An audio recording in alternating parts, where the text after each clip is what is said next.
Em Questão. Oferecimento Viterbo Estofados. Nossos móveis, seu estilo. E Fran Hairstylist, revelando o melhor de você.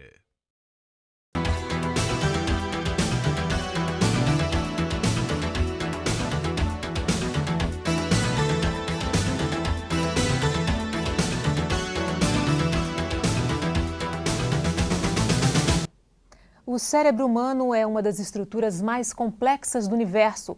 O funcionamento dessa máquina poderosa é mantido por uma rede de vasos e artérias. Por esses canais, circulam a cada minuto 750 mililitros de sangue.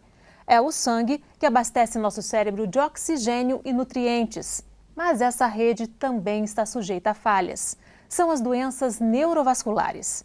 Esse é o nosso tema em questão no programa de hoje.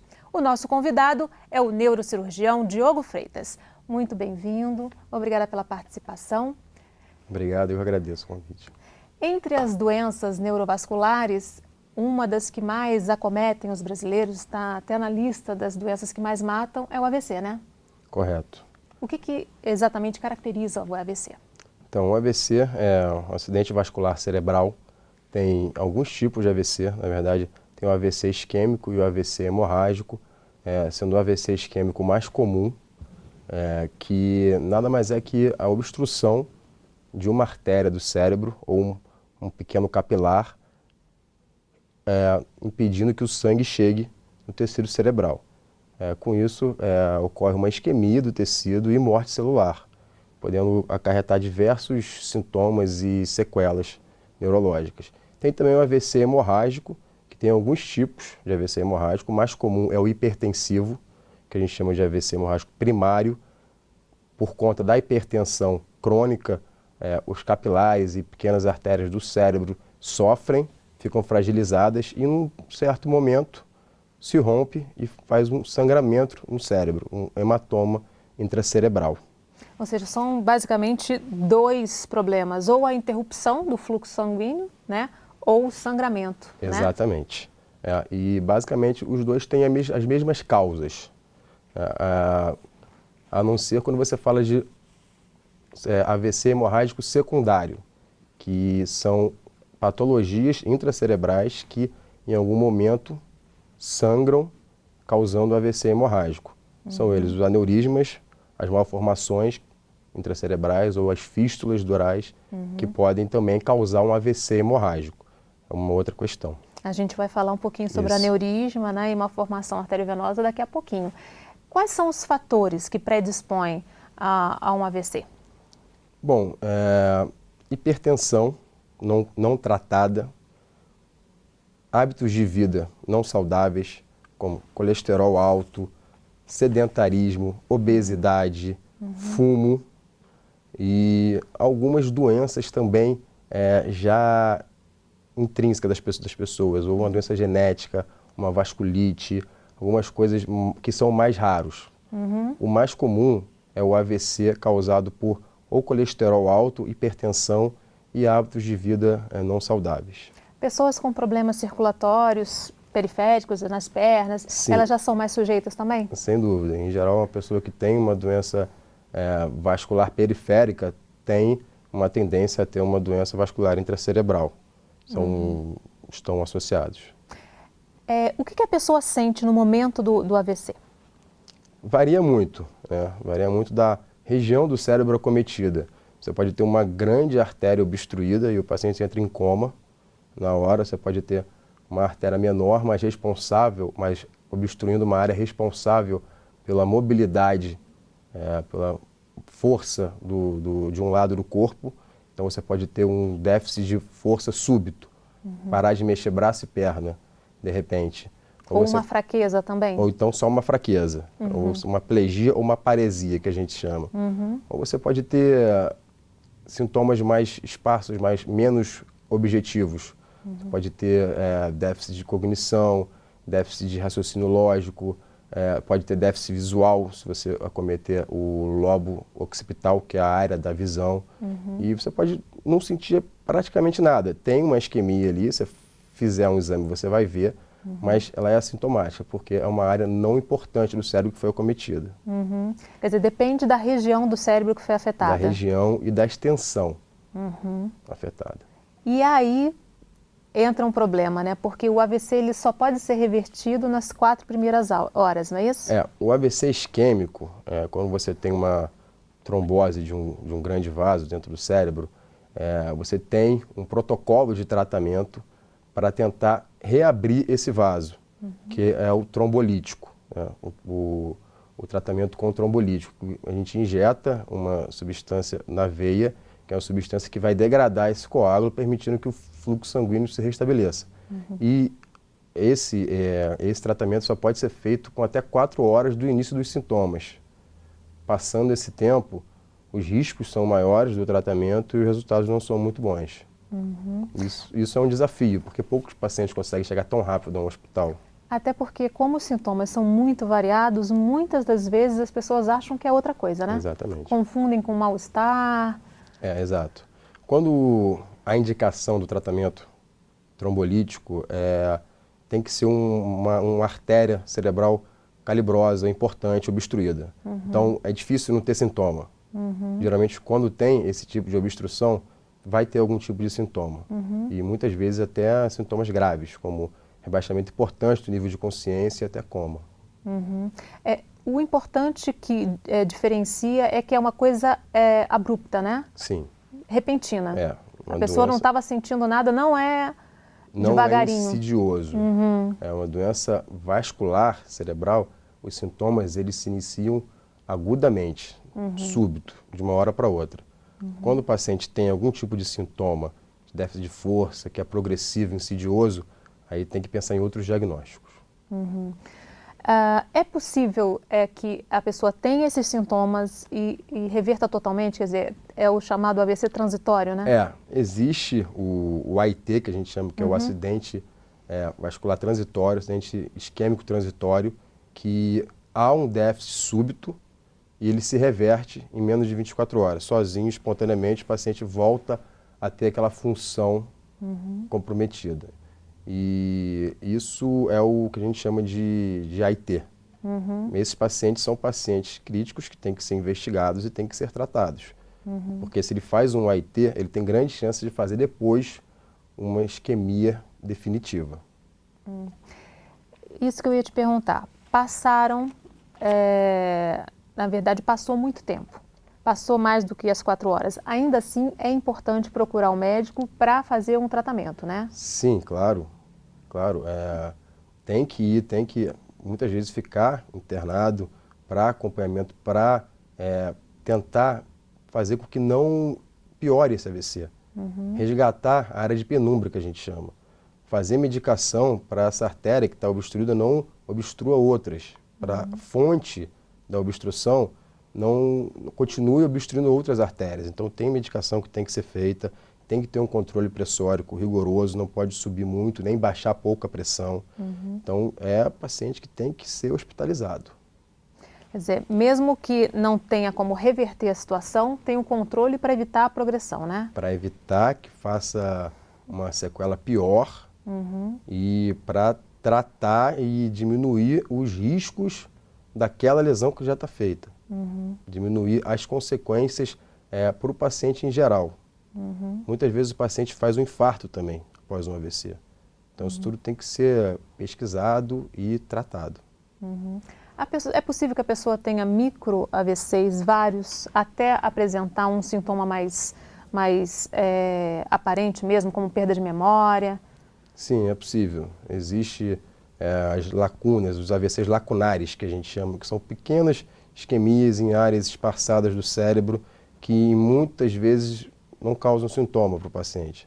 E ao longo de um tempo, essas microisquemias vão começando a causar algum tipo de sintoma, geralmente cognitivo ou então de raciocínio lógico, perda de memória. É o que a gente chama de demência isquêmica, demência vascular. É uma das causas de demência. Pode acontecer. Existe um outro tipo de demência que pode provocar também distúrbios do tipo a pessoa ver coisas, a pessoa ouvir coisas? Existem alguns tipos de demência, né? Tem demências tratáveis, demências não tratáveis. Uma das mais comuns é o Alzheimer, demência do Alzheimer, que está associado à perda de memória, também a alucinações visuais e auditivas. É uma das mais comuns. E é um capítulo à parte. Demência é um capítulo à parte. Tem muito que se falar de demência. E qual a relação com o AVC? Você já falou aí Uma das causas de demência são essas microisquemias, que é a demência vascular. Ou seja, o AVC ele provoca uma lesão numa parte do cérebro e em função disso... Exatamente. São pequenas lesões ao longo do tempo que vão comprometendo algumas funções cerebrais que geram essa demência. Reabilitação. Por exemplo, antigamente as pessoas chamavam AVC de derrame, né? Era muito comum ficar com um lado paralisado, né? Problemas na fala. Hoje já há uma evolução nisso? Sim, depende muito do grau de AVC, da extensão, da idade do paciente. É óbvio que a reabilitação é fundamental para um paciente que sofreu um AVC. Se o paciente ele é mais jovem, ele não é tão idoso, ele tem grande chance de recuperar muito da função neurológica que ele perdeu, com a reabilitação, que é a fisioterapia, fonoaudiólogo e basicamente isso, fisioterapia e fonoaudiologia. Isso tudo vai depender, como eu falei, da extensão da isquemia e da idade do paciente por causa da plasticidade cerebral. Então, o cérebro ele é plástico. Existem já estudos que comprovam que áreas do cérebro que não são responsáveis por uma determinada função assumem aquela função quando aquela área está lesada. Isso é mais fácil em pacientes mais jovens. Por isso que é importante também fazer essa reabilitação, né? Até para tentar provocar... Claro, para estimular essa plasticidade cerebral. Nós vamos fazer um rápido intervalo. No próximo bloco, a gente continua falando sobre as doenças neurovasculares. O Em Questão volta em instantes. Até já.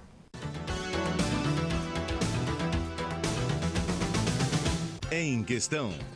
Oferecimento Viterbo Estofados. Nossos móveis, seu estilo.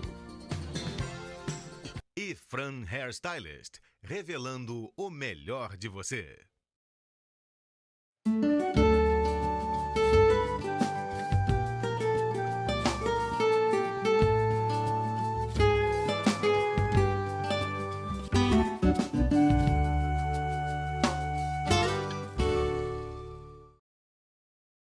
Em Questão. Oferecimento Viterbo Estofados. Nossos móveis, seu estilo. E Fran Hairstylist, revelando o melhor de você.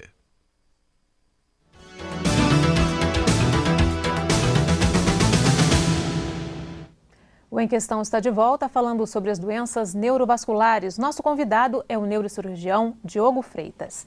Uma das doenças que pode estar na base aí de um AVC é o aneurisma, né? Vamos falar um pouquinho dele? Como é que se forma um aneurisma? Bom, o aneurisma é uma das causas do AVC hemorrágico, né? O sangramento intracerebral. O aneurisma ele tem um fator genético, tá? É uma genética que favorece o enfraquecimento da camada elástica da artéria e associado a esse fator genético, os fatores hemodinâmicos, estresse hemodinâmico. Então, assim, a pessoa que tem pressão alta, tem o estresse hemodinâmico aumentado. Colesterol, a pessoa que tem dislipidemia, enfraquece mais ainda essa parede dessa artéria. E com isso, ao longo do tempo, forma uma saculação nessa artéria que vai aumentando. Bolsinha, né? Exatamente. É uma bolsinha em algumas artérias do cérebro, localizações determinadas, são as mais comuns, que vai aumentando ao longo do tempo e pode não causar nada, sintoma nenhum, a vida toda, o paciente morrer de outra causa e nunca saber que teve aneurisma, ou pode, em algum momento da vida, romper. Esse rompimento causa uma hemorragia intracerebral que geralmente é grave. Na maioria das vezes é grave. Pra você ter uma ideia, 50% dos pacientes que rompem o aneurisma não chegam ao hospital, morrem antes.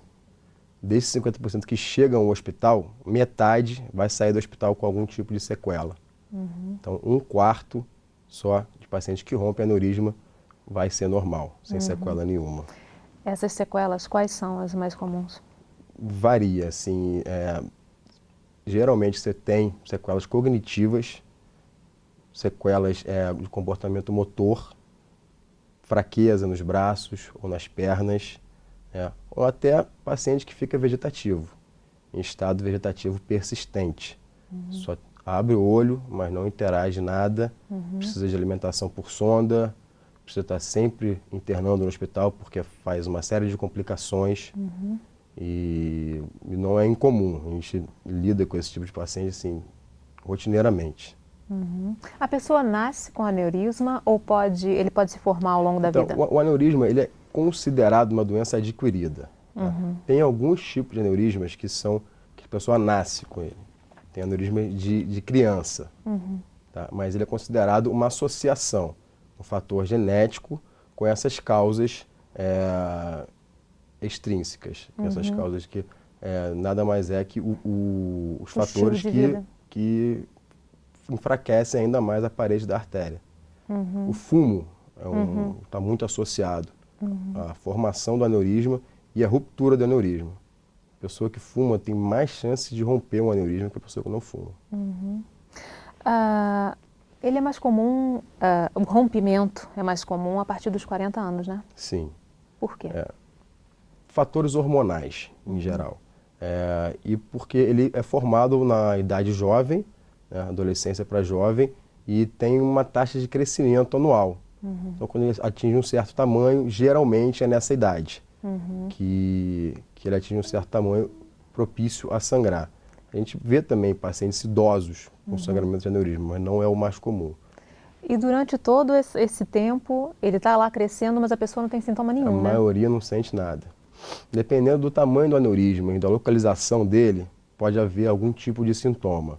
Pode comprimir um nervo que é responsável por mobilidade ocular, então você fica com o olho parado, isso causa algumas deficiências visuais, pode ter dor de cabeça, paciente com cefaleia intensa, pode ser causado por aneurisma, déficit de memória, déficit de comportamento, aneurismas grandes que comprimem o lobo frontal. São algumas causas de aneurismas que não romperam, mas o mais comum é o assintomático. A pessoa não sente nada, o aneurisma está lá e de repente, num dado momento, geralmente por causa de uma elevação súbita da pressão arterial, ele rompe. Agora, o rompimento é uma situação limite, né, que aumenta em muito o risco de morte, né? Sim. O ideal é não chegar lá. Para não chegar lá, é preciso diagnosticar, né? Exato. O ideal é prevenir, né? Medicina preventiva é o ideal. A gente previne como? Hábitos saudáveis de vida. Alimentação saudável, não fumar e não ser sedentário. E sempre tendo um acompanhamento médico, fazer os exames de rotina, isso tudo. Tem alguns critérios para se fazer o exame específico em busca do aneurisma. O que se preconiza é que se você tem 2 parentes de primeiro grau com história de aneurisma, aí sim você faz o exame.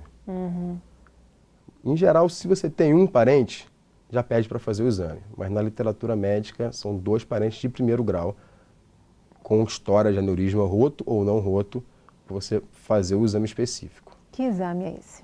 Você pode fazer um exame de screening com angiorressonância ou angiotomografia.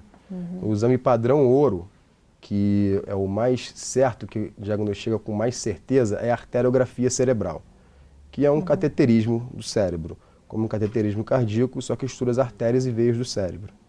Entra com um catéter pela artéria femoral, chega com esse catéter até os vasos da base do pescoço, as carótidas e as vertebrais, e injeta contraste na artéria seletivada, estudando com a máquina de raio-x contínuo.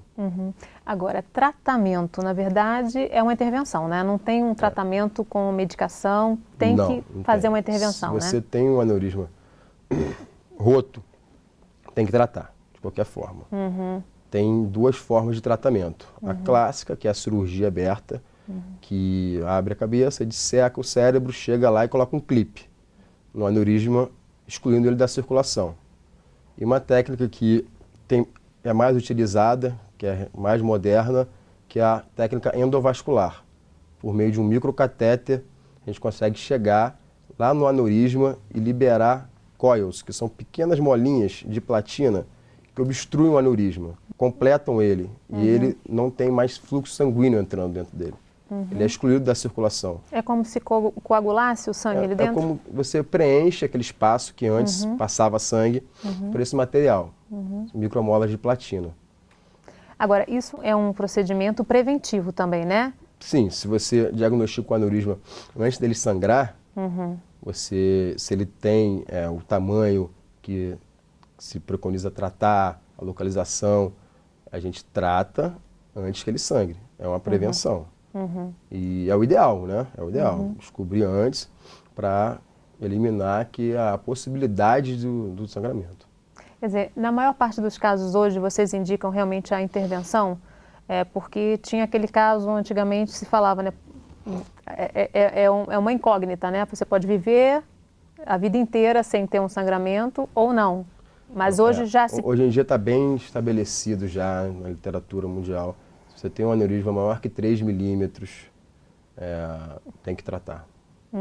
Porque o risco de sangrar é de 3% ao ano. Isso é cumulativo. Então, quanto mais velho você fica, mais chance você tem de ter uma hemorragia por ruptura de aneurisma. E essas duas formas de tratamento que você falou, é uma que é a endovenosa, é isso? Endovascular. Endovascular. E a outra que é a tradicional. Tradicional. Né? A indicação de uma ou outra depende do paciente? Sim, depende de algumas coisas. Depende da localização do aneurisma, do tamanho do aneurisma e também da idade do paciente, comorbidades do paciente. Por exemplo, um paciente mais idoso, que tem pressão alta, que tem diabetes, o risco de uma cirurgia com anestesia geral é maior. Então, ele tem uma tendência a ter melhor resultado com a embolização, que não tem anestesia geral, o paciente é acordado, anestesia local. Quanto tempo depois ele vai para casa? Com a aneurisma não roto, o aneurisma incidental, que a gente chama, no dia seguinte. E aí tem que ter algum tipo de cuidado especial? Depende da técnica utilizada. Dependendo do que a gente utilizar na hora, pode ser que precise tomar um remédio para o resto da vida, que é um antiagregante, para evitar que o sangue obstrua aquele stent, que a gente precisa colocar stent em alguns casos. E a orientação normal, regular, de não ter pressão alta, de evitar a dislipidemia e não fumar. Dá algum efeito colateral essa cirurgia, a colocação do stent? Quando tudo dá certo, não. Não, né? Não. E qual tem sido o índice de sucesso nessas cirurgias? Muito bom, acima de 90%. O índice de bom resultado, de oclusão completa do aneurisma e sem complicação, com a nossa equipe é acima de 90%. Quer dizer, em função disso mesmo que hoje em dia já não se tem mais a dúvida, né? Encontrou o aneurisma, é melhor intervir para evitar que ele... Não, tem que tratar. As duas técnicas são muito seguras. A cirurgia aberta também é bastante segura. Só que é uma cirurgia, tem que abrir a cabeça, tem toda a questão estética, às vezes fica com um pouco de deformidade, enfim. Mas ainda é muito utilizada e tem aneurisma que só dá para tratar com cirurgia. E essa técnica endovascular, né, que é essa colocação dos stents, né, que são como molinhas. E às vezes stents. Essas molinhas, elas conseguem evitar o sangramento mesmo? Não tem nenhum risco de depois de um tempo... Não, aí a gente precisa ter um controle. Existe um índice de recanalização do aneurisma, que é baixo, mas a gente sempre faz um exame 1 ano depois do tratamento e 5 anos depois. Se houver fluxo de sangue de novo no aneurisma, é feito um novo tratamento. Ok. Vamos fazer mais um rápido intervalo. No próximo bloco, a gente continua falando sobre as doenças neurovasculares. O Em Questão volta em instantes. Até já.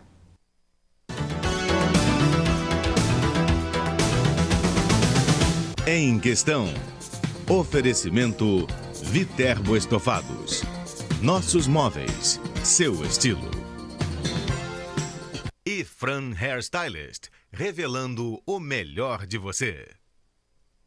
Na Fase TV, você pede, a gente atende. Faixa Interativa, o programa que você quer ver de novo em 3 opções de horário, todos os dias, às 7 da manhã, ao meio-dia e às 7 da noite. Confira a lista de programas para reprise à sua disposição na nossa página no Facebook e mande uma mensagem pra gente. Faixa Interativa, você faz a nossa programação. Em questão, oferecimento Viterbo Estofados. Nossos móveis, seu estilo. E Fran Hairstylist, revelando o melhor de você.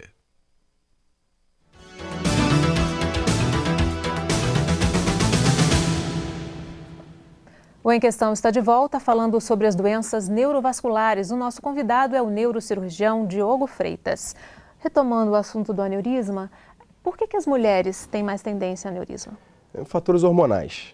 A mulher, na idade fértil, ela tem uma variação hormonal maior que propicia a fragilidade da parede da artéria. Com isso, forma-se mais aneurisma nas mulheres. O aneurisma é mais comum do que a gente costuma pensar? O aneurisma não é uma doença rara, o aneurisma é uma doença relativamente comum e dados epidemiológicos dizem que de 3 a 9% da população tem aneurisma cerebral. Alguns diagnosticados por autópsia, como a gente falou antes. Muitos pacientes não sabem que tem aneurisma e morrem de outras causas. E pacientes sintomáticos e tratados chegam a média de 7% da população mundial. No caso do AVC, também tem diferença entre mulheres e homens? Os tipos de AVC que mais acometem? Sim, em geral o AVC isquêmico acomete mais homens. Homens que na idade adulta e idoso. Também por questões hormonais? Mais por questão que o homem se cuida menos. O homem não vai a médico, a mulher vai mais a médico. O homem bebe mais, o homem fuma mais, é mais por isso. E o aneurisma acomete mais as mulheres. Vamos falar agora do MAVE, né? A malformação arteriovenosa, né? O que é isso exatamente? Bom, malformação arteriovenosa é uma doença de artérias e veias do cérebro, onde as artérias e as veias se comunicam de uma forma errada, de uma forma anômala. A artéria, o fluxo sanguíneo não passa pelo caminho normal, que é a artéria, arteríolas capilares e depois a drenagem pelas veias. Há uma comunicação entre artéria e veia direto. E isso forma um nidus. Um nidus é um enovelado de artérias e veias se comunicando de forma anômala no cérebro. Isso é uma doença genética, tá? É congênito. Tem algumas causas adquiridas, mas não é comum. Assim, um trauma crânioencefálico pode produzir uma malformação arteriovenosa, mas a principal causa é congênita. É uma doença que é uma doença de jovem, tá? Criança e jovem, adolescente e jovem. Mas ele já nasce com essa malformação? Nasce com pequena malformação, ou então só a propensão da malformação, e com o tempo esse enovelado vai se desenvolvendo. Essa comunicação entre as artérias e veias vão se desenvolvendo. Eles têm mais fatores endoteliais que produzem mais artérias e veias. E com isso essa malformação cresce com o tempo e se transforma, se modifica, tem alterações do fluxo dela e pode causar alguns sintomas e às vezes é grave, muitas vezes é grave. Quais são os sintomas? Então, como é uma malformação que atinge em geral o córtex cerebral e atinge um tamanho razoável, você pode ter sintomas sem sangrar antes do rompimento. É muito comum ter crise convulsiva, tá? É comum o paciente ter síncope, desmaiar de repente por roubo de fluxo, falta fluxo nos tecidos cerebrais normais porque a malformação está com muito fluxo. E alguns sintomas também, dependendo do local, pode dar também um déficit de força, pode dar também um déficit visual, se tiver no córtex visual, varia muito da localização. E quando sangra, que é uma MAVE rota, que a gente chama ruptura da malformação, aí varia muito com o grau de sangramento. Pode ser grave, chegando ao coma, e pode ser só um sintoma de dor de cabeça, vômitos e náuseas, e conseguir chegar ao hospital a tempo e tratar e dar tudo bem. Sem sequelas? O sangramento da MAVE é menos grave que o sangramento do aneurisma. Em geral, eles sangram menos, o volume do sangramento é menor. Então, produz menos sequela que o aneurisma. Ele, como aneurisma, pode passar assim, sem sintoma nenhum durante muito tempo? Pode. Pode. Em geral, é isso que acontece. O paciente leva a vida escolar toda sem sentir nada, começa a vida adulta sem sentir nada e, em alguns casos, só descobre quando sangra. E aí tem os sintomas de dor de cabeça súbita, aquela dor de cabeça intensa, dependendo do volume do sangramento, pode ter vômitos, enjoo, que são as causas, que são os sintomas da hipertensão intracraniana. Quando aumenta a pressão dentro do crânio, o paciente começa a ter náuseas e vômitos e muita dor de cabeça. Quais são as possíveis complicações do MAVE? Principal é o sangramento. Um AVE hemorrágico, nada mais é que um AVC hemorrágico, um sangramento de uma MAVE. Aproveitar que você falou o AVE para a gente explicar. AVE e AVC são a mesma coisa, né? Só muda a nomenclatura. AVC é acidente vascular cerebral e AVE é acidente vascular encefálico. É a mesma coisa, não muda nada. Existe tratamento? Descobriu-se, diagnosticou o MAVE. Tem como reverter essa situação? Tem tratamento? Sim, tem. Vai depender, o tratamento da MAVE vai depender também do tamanho dela, da localização e do fluxo, né, da pressão dentro da MAVE.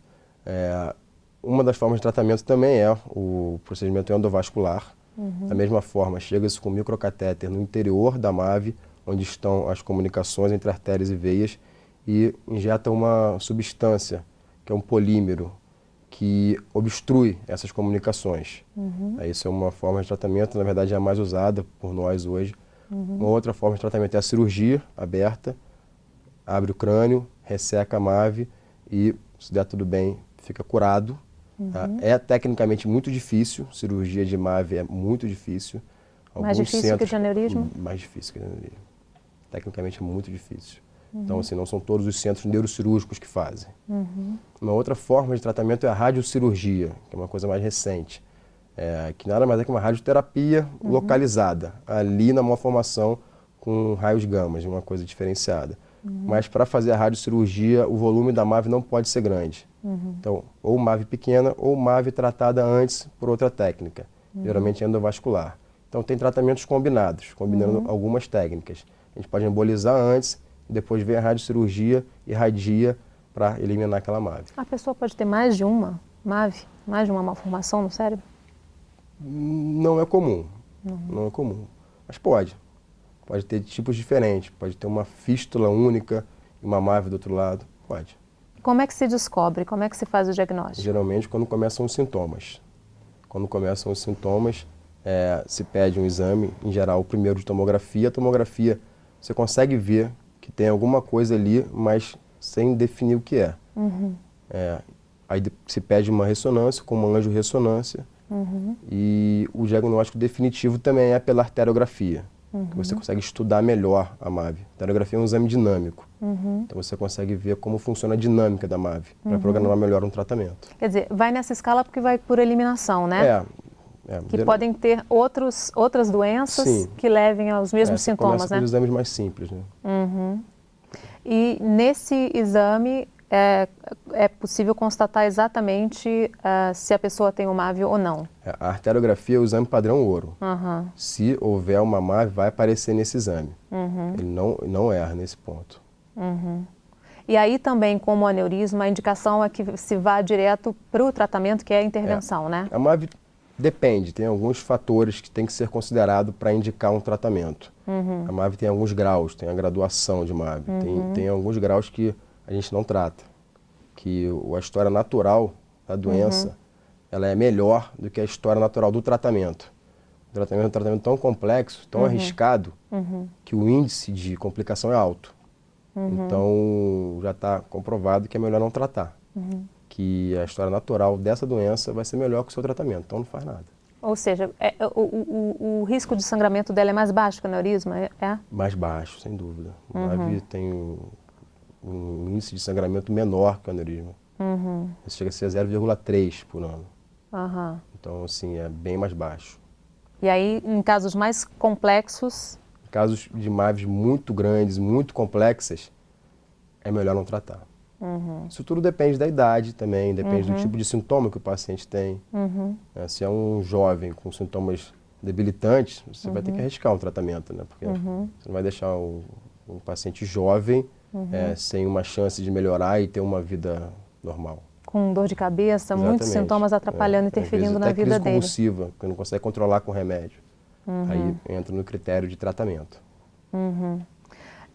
Tudo isso é definido caso a caso mesmo, Caso né? a caso. Cada paciente é um paciente, tem que ser analisado não só a malformação em si, não só a anatomia da malformação, mas sim o paciente, o estado geral de saúde do paciente, perfil psicológico do paciente. Então isso tudo tem que ser examinado para um bom resultado cirúrgico.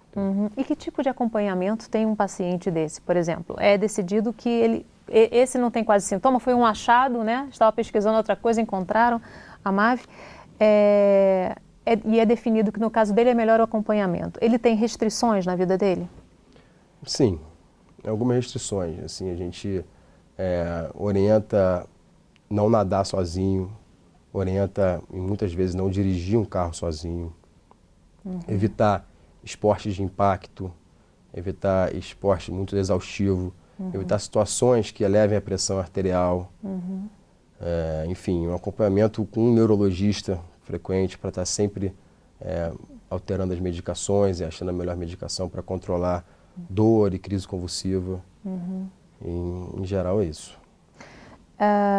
Quais são as outras doenças? Existem outras doenças neurovasculares? Além do aneurisma, além do MAVE, além do AVC?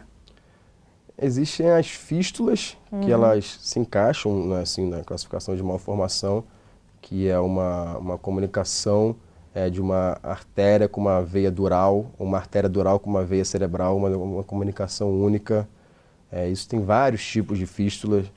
Tem fístulas com artérias do olho e basicamente é isso. Fístulas de malformações arteriovenosas, aneurismas e os AVCs isquêmicos e os hemorrágicos. E essas fístulas, elas provocam também os mesmos sintomas e têm o mesmo pouco mais risco brando, de sangramento? É mais brando. São doenças menos graves.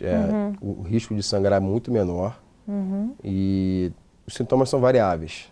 Varia de acordo com a localização e o volume da fístula. Os mais comuns são o quê? Dor de cabeça? Dor de cabeça, sopro no ouvido. Muitos pacientes escutam um sopro, um tinidos que a gente chama, quando a fístula está localizada nessa região posterior do cérebro. E isso é um sintoma que tem que pensar em fístula e pesquisar. E é também um dos motivos de tratar, porque o paciente não consegue viver com esse barulho o tempo todo, a vida toda. Incomoda. E como é que é o tratamento da fístula? Mesmo princípio também, endovascular, vai lá onde há a comunicação da artéria com a veia e injeta uma colinha, um polímero que a gente chama de cola, que obstrui aquela comunicação. Qual é o acompanhamento? Eu te perguntei o acompanhamento da pessoa que tem o MAVE que não vai operar, mas quem opera também tem que ter certos cuidados na vida? Sim, Tanto do MAVE, quanto da fístula, quanto do aneurisma? Sim. A MAVE, quando a gente trata da forma endovascular, quando a gente emboliza uma MAVE, a gente faz um exame de controle, porque a MAVE é uma doença dinâmica, ela pode reabrir a qualquer momento. Então você está sempre fazendo, depois de um ano faz um exame, dependendo do resultado faz depois de 2 anos. E a orientação depende do resultado desses exames. Quando as MAVEs estão fechadas, é vida normal, nenhuma restrição a nada. Quando as MAVEs estão abertas, mas 10%, 5%, só pouca coisa também. Então varia muito do que a gente vê no exame, essa orientação que a gente vai dar. O acompanhamento sempre vai ter com o neurologista e muitas vezes com o clínico geral e o cardiologista para ter um controle pressórico, glicêmico, de colesterol. E no caso do aneurisma, uma pessoa que sofreu uma intervenção, ela tem que tomar certos cuidados? Depende. Se for um aneurisma único, só existia aquele aneurisma e foi bem tratado, o exame de controle mostrou que ele está ocluído, vida normal. Vida normal, saudável. Então vamos relembrar aí o que a gente tem que fazer para tentar evitar chegar nesse... É claro que tem o fator genético bem forte nessas doenças, Claro. mas para a gente não ajudar a Então, ter, né? Atividade física rotineira, alimentação saudável, não fumar, controlar colesterol, controlar a pressão, controlar a diabetes e obesidade. Enfim, hábitos de vida saudável. São as mesmas orientações para doenças do coração. E tendo algum sintoma desse repentino, correr para o hospital, Correr para o hospital. porque tem a chance de reverter, né? Exatamente. Não pode negligenciar. Se sentiu, está estranho, está incomodando, vai para o hospital. E tudo isso, pouco tempo atrás, já foi um bicho de 7 cabeças, hoje já existem tratamentos, né? Pode ser que mais à frente a gente já tenha tratamentos aí para o MAV também, para os casos mais graves, né? É claro, a medicina não para de evoluir, a gente está sempre evoluindo. Coisas que a gente não imaginava que poderia ser feita há pouco tempo atrás, hoje em dia a gente faz com uma certa segurança e expertise. Então, assim, sempre vai evoluir. Ok, infelizmente nosso tempo terminou. Eu agradeço muitíssimo a participação do Dr. Diogo Freitas e a gente tem um encontro marcado no próximo Em Questão. Eu espero você. Até lá.